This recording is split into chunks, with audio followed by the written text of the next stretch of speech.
ഇന്ന് കാനൂൻ്റെയും അഞ്ജുവിൻ്റെയും തുലാഭാരമാണ്. ഇവിടെ ഈശാനമംഗലം വെച്ചിട്ട് തന്നെയാണ്. അമ്മ നേർന്നതാണ്.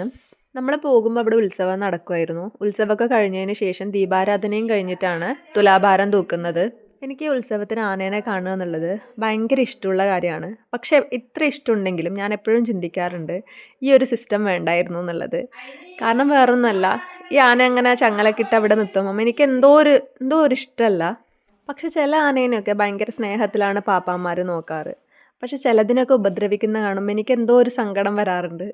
ദീപാരാധനയൊക്കെ കഴിഞ്ഞ് തുലാഭാരം തൂക്കുമ്പോഴേക്കും ആൾ ഉറങ്ങിയിട്ടുണ്ടായിരുന്നു.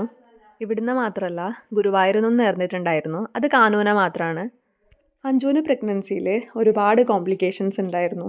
അപ്പോൾ അഞ്ജുവിനും വാവയ്ക്കും ഒരു പ്രശ്നവും ഇല്ലാണ്ട് തന്നതിൽ ഡോക്ടേഴ്സ് മാത്രമല്ല, അതിൽ ഭഗവാനും കൂടി പങ്കുണ്ട് എന്ന് വിശ്വസിക്കാനാണ് എനിക്കിഷ്ടം. പിന്നെ തുലാഭാരമൊക്കെ കഴിഞ്ഞ് നമ്മൾ നേരെ പോയിട്ടുണ്ടായിരുന്നു ആനക്ക് ഭക്ഷണം കൊടുക്കാനാണ്. പഴം കൊടുക്കാൻ വേണ്ടിയിട്ടാണ്. എനിക്ക് എപ്പോഴും ഇവിടെ ആന വന്നാൽ എല്ലാ വർഷവും അവർക്ക് ഭക്ഷണം കൊടുക്കാൻ എനിക്ക് ഭയങ്കര ഇഷ്ടമുള്ളൊരു കാര്യമാണ്. കഴിഞ്ഞ പ്രാവശ്യമൊന്നും ആൾക്ക് ഡയറക്റ്റായിട്ട് കൊടുക്കാൻ പറ്റിയിട്ടുണ്ടായിരുന്നില്ല. ആൾക്ക് ഭയങ്കര കുറുമ്പ് കൂടുതലായിരുന്നു. കഴിഞ്ഞ പ്രാവശ്യത്തെ കുഞ്ഞാനയായിരുന്നു. ഇപ്രാവശ്യത്തെ ആൾ പാവാണ്, ഭദ്രൻ എന്നാണ് പേര്. പിന്നെ കുറച്ച് സമയം കുളത്തിൻ്റെ അടുത്തൊക്കെ ഇരുന്ന് കുറച്ച് നേരം വർത്താനമൊക്കെ പറഞ്ഞു. അപ്പോൾ അത്രയൊക്കെ ഉള്ളൂ. ബായ്.